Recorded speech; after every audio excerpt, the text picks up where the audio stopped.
അയ്യോ, നമ്മുടെ ഭരണഘടന ഇങ്ങനെയായിരുന്നോ? ഇത് നിങ്ങളെവിടെയോ കേട്ടിട്ടില്ലേ?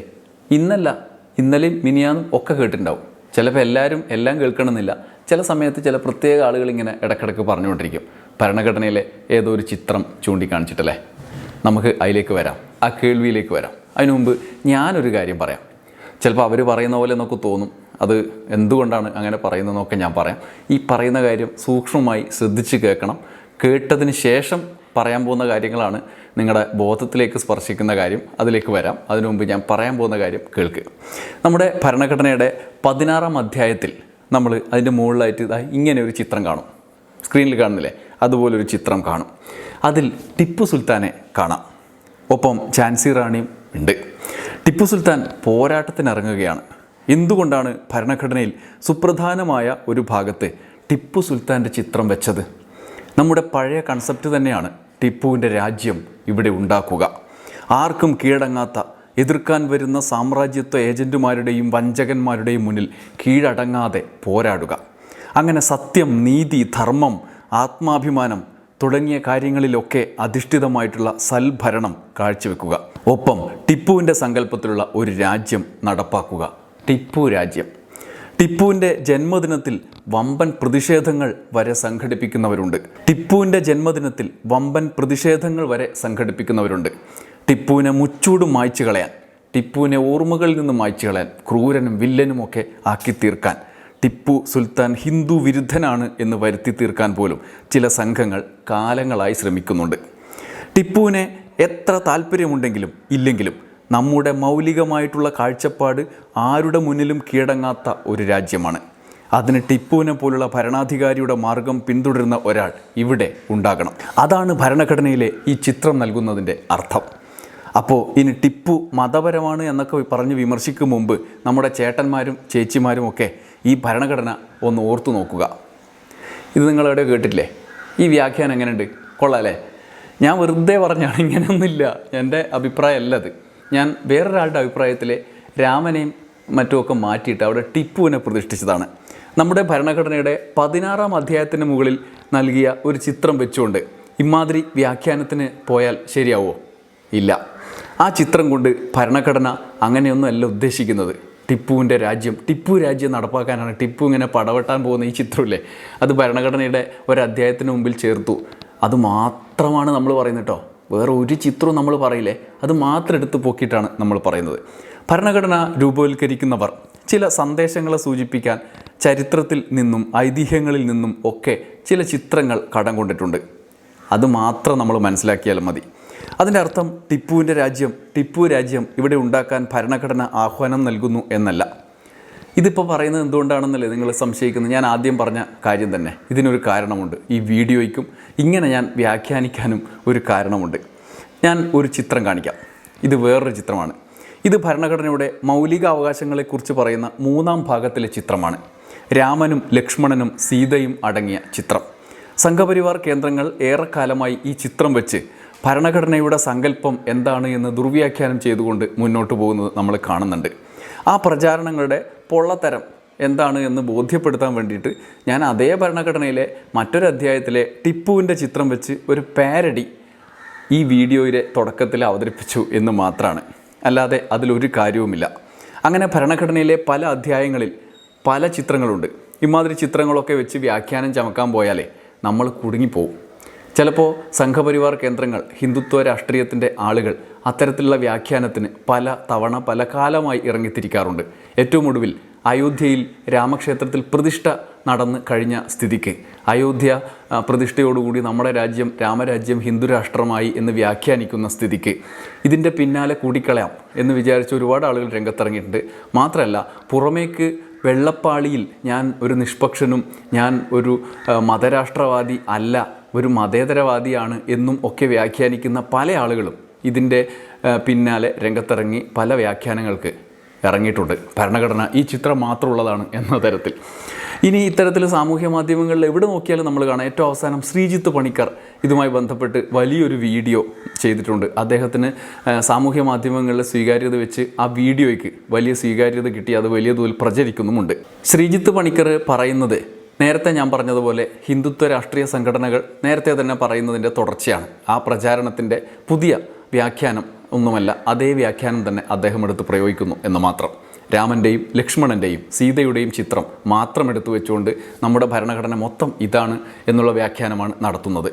ഇന്ത്യ ഒരു മതേതര രാഷ്ട്രമാണ് എന്ന് ഭരണഘടനയുടെ ആമുഖത്തിൽ എഴുതി ചേർത്തത് നമ്മുടെ രാജ്യം സ്വതന്ത്രമായതിനു ശേഷമാണ്, ഇന്ദിരാഗാന്ധിയുടെ ഭരണകാലത്താണ്. അതിൽ പൊള്ളിപ്പോകുന്ന ഒരുപാട് ആളുകൾ നമ്മുടെ രാജ്യത്തിലുണ്ട്. അങ്ങനെ എഴുതി ചേർക്കേണ്ട കാര്യമില്ല. നമ്മുടെ രാഷ്ട്രം ഭരണഘടന വിഭാവനം ചെയ്യുന്നത് തന്നെ മതേതരമാണ്, അപ്പോൾ പിന്നെ പ്രത്യേകം എഴുതി ചേർത്തത് മോശമായിപ്പോയി എന്ന് വിചാരിക്കുന്ന ആളുകൾ കുറേയുണ്ട്. അങ്ങനെ വിചാരിക്കുന്ന ആളുകൾക്ക് ഒറ്റൊരു മറുപടിയല്ലേ ഉള്ളൂ, ഭരണഘടന മതേതരാണെങ്കിൽ അതിൻ്റെ ഉള്ളിൽ അങ്ങനെ ഒരു വാക്ക് വന്നു എന്ന് വെച്ചിപ്പോൾ ഒന്നും സംഭവിക്കാൻ പോകുന്നില്ലല്ലോ, അതിന് നമ്മൾ എന്തിനിങ്ങനെ വേവലാതിപ്പെടുന്നു എന്ന് മാത്രമാണ്. ഇപ്പോൾ മതേതരം എന്ന വാക്കില്ലാത്ത ആദ്യകാലത്തെ ഭരണഘടന പ്രചരിപ്പിക്കുന്ന ഒരുപാട് ആളുകൾ നമുക്ക് കാണാൻ പറ്റും. ഇത് മാത്രമല്ല, ഭരണഘടന ഉണ്ടായിട്ടും നമ്മുടെ രാജ്യത്ത് എന്തൊക്കെയാണ് നടക്കുന്നത് നമുക്കറിയാലോ. അതുകൊണ്ട് ഇതൊരു നോൺ സെക്യുലർ രാഷ്ട്രമാണ് എന്ന് പറയാതെ പറഞ്ഞുകൊണ്ട് മുന്നോട്ട് പോകുന്ന ഭരണ നേതൃത്വത്തിലുള്ള ആളുകളെ നമുക്കറിയാം. അതിനനുസരിച്ച് നമ്മുടെ നിയമത്തെ ദുർവ്യാഖ്യാനിച്ച് മുന്നോട്ട് പോകുന്ന ആളുകളെയും നമുക്കറിയാം. അതുകൊണ്ട് അതിലൊന്നും നമ്മളിപ്പോൾ ഭരണഘടന ഇങ്ങനെയാണ് എന്ന് പറഞ്ഞുകൊണ്ട് ഭരണഘടനയിലെ കാര്യങ്ങളെല്ലാം അതുപോലെ നടപ്പാക്കുകയാണെന്ന് വിചാരിച്ചിട്ടൊന്നും കാര്യമില്ല. അംബേദ്കർ തന്നെ പറഞ്ഞിട്ടുണ്ട്, ഈ ഭരണഘടന നിലനിർത്തിക്കൊണ്ട് തന്നെ രാജ്യവിരുദ്ധ ശക്തികൾക്ക് മുന്നോട്ട് പോകാൻ കഴിയും എന്ന്. അതിപ്പോൾ ആരൊക്കെയാണ് എങ്ങനെയൊക്കെയാണ് പറയുന്നത് എന്നൊന്നും നമുക്കറിയില്ലല്ലോ. എന്തായാലും രാമരാഷ്ട്രം ഔദ്യോഗികമായി ഇവിടെ വന്നിട്ടില്ല, അല്ലെങ്കിൽ ഹിന്ദു രാഷ്ട്രം ഔദ്യോഗികമായി ഇവിടെ വന്നിട്ടില്ല. അതിനു മുമ്പ് തന്നെ ഭരണഘടനയ്ക്കകത്ത് ഇങ്ങനൊരു ഭാഗമുണ്ട്, അതുകൊണ്ട് ഇതിങ്ങനെയൊക്കെ തന്നെയാണ് എന്ന് വ്യാഖ്യാനിക്കാനുള്ള ശ്രമമാണ് നടക്കുന്നത്. ഞാൻ ആദ്യം ടിപ്പു രാജ്യത്തെക്കുറിച്ചുള്ള പാരഡി ടെക്സ്റ്റിനെ കുറിച്ച് പറഞ്ഞു. അതിൻ്റെ ഒറിജിനൽ ടെക്സ്റ്റ് ഞാൻ നിങ്ങൾക്ക് മുന്നിൽ വായിക്കാം. ശ്രീജിത്ത് പണിക്കർ ഫേസ്ബുക്കിൽ പോസ്റ്റ് ചെയ്ത വീഡിയോയിലെ ആ ഭാഗം മാത്രം. ഇതാണ് ഭരണഘടനയുടെ അവകാശങ്ങളെപ്പറ്റി പറയുന്ന പാർട്ട് 3, അതായത് ഫണ്ടമെൻ്റൽ റൈറ്റ്സിനെ പറ്റി പറയുന്ന ഭാഗം. അവിടെ നോക്കുക, ഏറ്റവും മുകളിലായിട്ട് ഒരു ചിത്രം കാണാം. അതിൽ ശ്രീരാമൻ, സീതാദേവി, ലക്ഷ്മണൻ അവർ മൂവരും അയോധ്യയിലേക്ക് പോകുന്നു എന്നാണ് സങ്കല്പം. പട്ടാഭിഷേകത്തിന് പോവുകയാണ്. എന്തുകൊണ്ടാണ് ഫണ്ടമെൻ്റൽ റൈറ്റ്സിൻ്റെ കാര്യം പറയുമ്പോൾ ശ്രീരാമൻ ഇവിടെ ചേർത്തത്?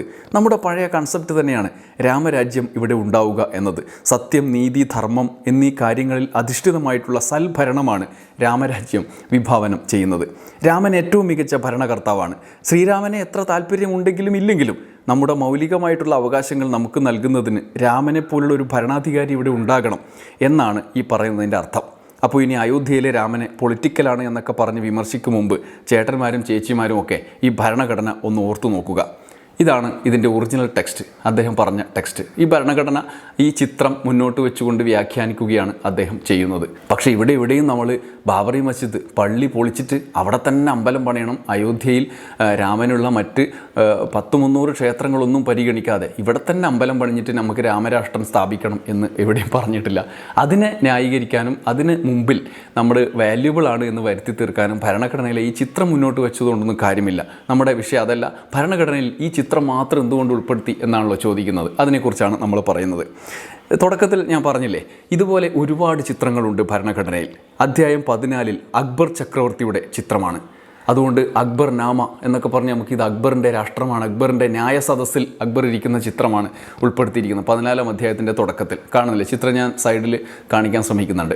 അപ്പോൾ ഉടനെ ഇത് അക്ബർ രാഷ്ട്രത്തിന് വേണ്ടിയിട്ടുള്ള ശ്രമമാണ്, അതിനുള്ള അംഗീകാരമാണ് ഭരണഘടന നൽകുന്നത് എന്ന് നമ്മൾ പറയുമോ? ഇല്ല. നമ്മൾ ആ ചിത്രം മാത്രമേ പറയൂ. രാമനും ലക്ഷ്മണനും സീതയും മാത്രം ഇരിക്കുന്ന ചിത്രം മുന്നോട്ട് വെച്ച് ഇത് രാമരാജ്യത്തിനുള്ള അന്തസ്സത്തെയാണ്, എന്നാൽ അക്ബർ രാജ്യത്തിനുള്ള അന്തസ്സത്തയല്ല, ടിപ്പു രാജ്യത്തിനുള്ള അന്തസ്സത്തയല്ല എന്ന് നമ്മൾ പ്രത്യേകം പറയുകയും ചെയ്യും. Service under the union and the state എന്ന അദ്ദേഹത്തിൻ്റെ കവർ ചിത്രമാണ് അക്ബറിൻ്റേത്. അക്ബറിൻ്റെ നീതിന്യായ സദസ്സാണ് ചിത്രത്തിൽ. അല്ലെങ്കിൽ ടിപ്പുവിൻ്റെ രാജ്യമാണ് വരേണ്ടത് എന്ന് പറയുമോ? നമ്മൾ ആദ്യം പറഞ്ഞതുപോലെ അതിനും ചാൻസ് ഇല്ല. ബുദ്ധൻ്റെ രാഷ്ട്രമാണ് വരേണ്ടത് എന്ന് പറയുമോ? ബുദ്ധൻ പ്രധാന ചിത്രമാക്കി വെച്ചുകൊണ്ട് ഭരണഘടനയിലെ ഒരു ഭാഗമുണ്ട്.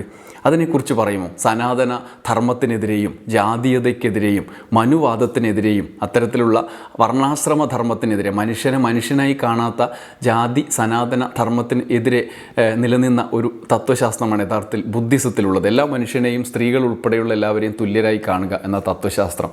അപ്പോൾ ആ ബുദ്ധനെ ബുദ്ധരാഷ്ട്രത്തിന് വേണ്ടി നിലകൊള്ളുകയാണ് എന്ന് ആ ഭരണഘടനയിലെ ആ ചിത്രം വെച്ചുകൊണ്ട് നമ്മൾ പറയുമോ? ഇല്ല. എന്താണ് യഥാർത്ഥത്തിൽ സംഗതി?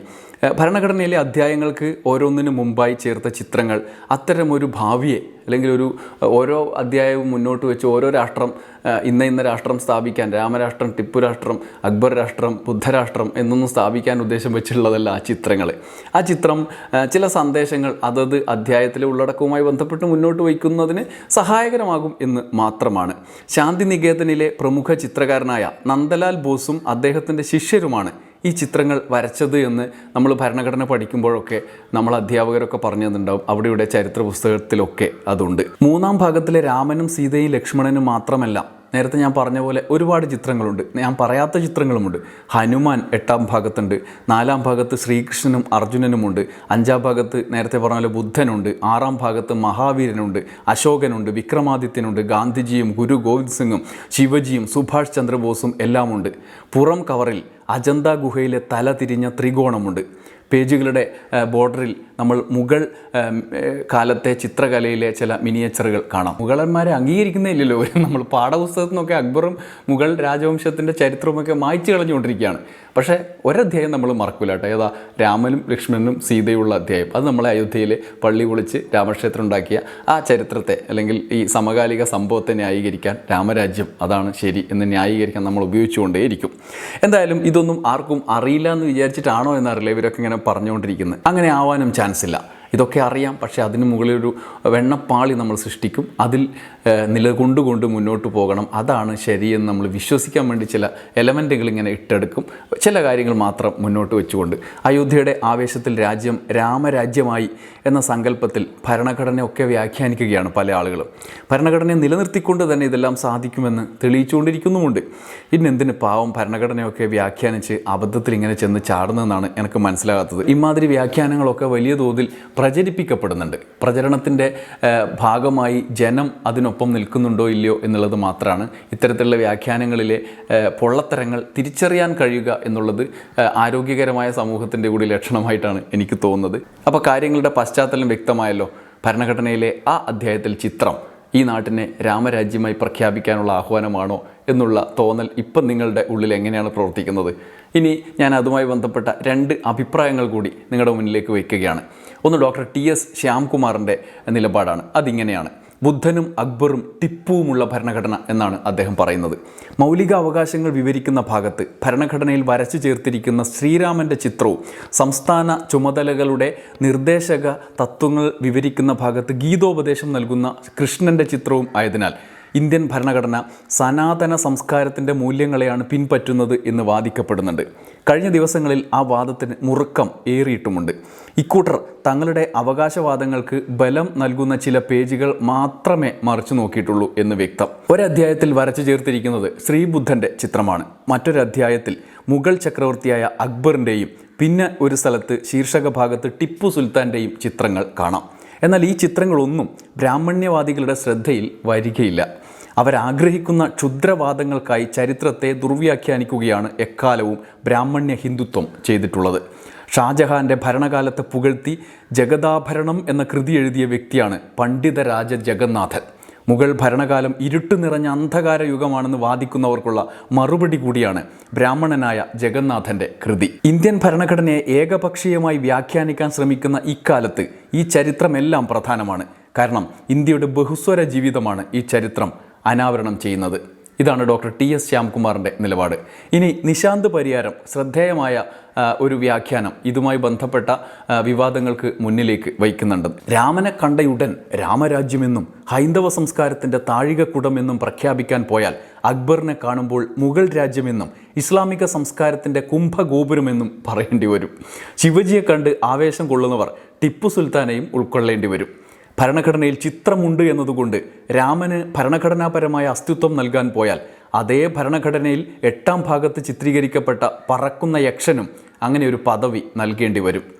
രാമനും സീതയും ലക്ഷ്മണനും ഭരണഘടനയിൽ ഉണ്ട് എന്ന് കണ്ടെത്തുന്ന ശ്രീജിത്ത് പണിക്കരും സംഘപരിവാരത്തിൻ്റെ സൈബർ പോരാളികളും അക്ബറും ടിപ്പു സുൽത്താനും മുഗൾ ചിത്രകലയും ബുദ്ധനും മഹാവീരനും അതേ പുസ്തകത്തിലുണ്ടെന്നും 5000 വർഷത്തെ ഇന്ത്യാ ചരിത്രത്തിലെ വൈവിധ്യങ്ങളെല്ലാം തുല്യ പ്രാധാന്യത്തോടെ ആ ഗ്രന്ഥത്തിൽ വരച്ചു വച്ചിട്ടുണ്ടെന്നും മിണ്ടില്ല. മൗലികാവകാശങ്ങളുടെ താളിന് മുകളിലെ ചിത്രത്തിലെ രാമനെ കാണിച്ച് ഭരണഘടനയുടെ അന്തസത്ത മുഴുവൻ വിശദീകരിക്കാൻ ശ്രമിക്കുന്ന ശ്രീജിത്തുമാർ താഴെ തെളിമയാർന്ന ഭാഷയിൽ വ്യക്തതയോടെ എഴുതിവെച്ച മൗലികാവകാശങ്ങളെക്കുറിച്ച് ഒരക്ഷരം പറയില്ല. കാരണം പള്ളി പൊളിച്ച് ക്ഷേത്രമുണ്ടാക്കുകയും ആ ക്ഷേത്രത്തിലെ പ്രതിഷ്ഠ പ്രധാനമന്ത്രിയുടെ നേതൃത്വത്തിൽ തന്നെ നടത്തപ്പെടുകയും ചെയ്യുമ്പോൾ മൗലികാവകാശത്തെക്കുറിച്ചൊക്കെ എങ്ങനെ മിണ്ടും? ഏത് മതത്തിൽ വിശ്വസിക്കാനും ഏത് മതം ആചരിക്കാനും ഏത് മതം പ്രചരിപ്പിക്കാനും ഏതൊരു ഇന്ത്യൻ പൗരനും അവകാശമുണ്ട്. അങ്ങനെ വരുമ്പോൾ മുസ്ലിങ്ങൾ ആരാധന നടത്തിയ 5 നൂറ്റാണ്ട് പഴക്കമുള്ള ഒരു പള്ളി തല്ലി തകർത്ത് അവിടെ ക്ഷേത്രമുണ്ടാക്കുന്നത് വിശദീകരിക്കേണ്ടി വരും. മതം പ്രചരിപ്പിക്കുന്നു എന്നാരോപിച്ച് ഓസ്ട്രേലിയൻ മിഷണറിയായ ഗ്രഹാം സ്റ്റെയിൻസിനെയും മക്കളെയും ചുട്ടുകൊന്നതിന് ന്യായം കണ്ടെത്തേണ്ടി വരും. ഇതൊക്കെ കൊണ്ടാകണം ശ്രീജിത്തുമാർ ഭരണഘടനാ വായന മതേതരത്വം പിന്നീട് കൂട്ടിച്ചേർത്തതാണ് എന്നതിൽ മാത്രം ഒതുക്കുകയും മറ്റെല്ലാം ചിത്രങ്ങൾ സംസാരിക്കട്ടെ എന്ന നിലപാട് സ്വീകരിക്കുകയും ചെയ്തത്. ചിത്രം കണ്ട് എല്ലാം തീരുമാനിക്കാൻ പോയാൽ കേരള നിയമസഭയുടെ കവാടത്തിലെ സംസ്ഥാന എംബ്ലത്തിലെ ആനയെ നോക്കി ഇത് ആനത്താവളമാണ് എന്ന ഉത്തരത്തിലാകും ശ്രീജിത്തുമാർ എത്തുക.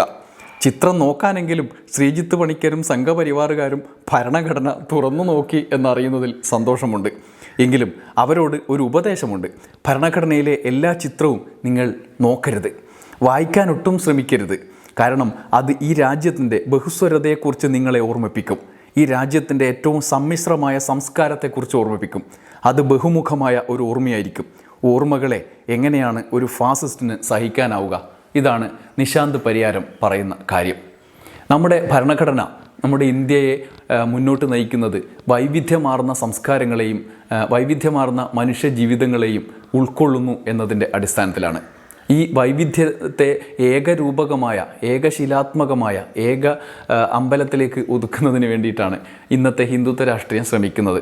അപ്പോൾ അതിനനുബന്ധമായ ചിത്രങ്ങൾ എവിടെയുണ്ട്, അങ്ങനത്തെ ആശയങ്ങൾ എവിടെയുണ്ട്, അത് മാത്രം എടുത്തുകൊണ്ട് എല്ലാത്തിനെയും അങ്ങ് ഒരു രീതിയിലേക്ക് ഒരു കുടയിലേക്ക് കൊണ്ട് പാർപ്പിക്കാനാണ് അവരുടെ ശ്രമം. ചിലപ്പോൾ അതിൻ്റെ ഭാഗമാണ്, ചിലപ്പോൾ അല്ല, അതിൻ്റെ ഭാഗമാണ് ഭരണഘടനയിൽ ഇത്രയും ചിത്രങ്ങളുണ്ടായിട്ട് ഇത്രയും വൈവിധ്യ സമ്പൂർണമായ പ്രാതിനിധ്യങ്ങൾ ഉണ്ടായിട്ട് അതൊന്നും കാണാതെ രാമനും സീതയും മാത്രം കണ്ടത്.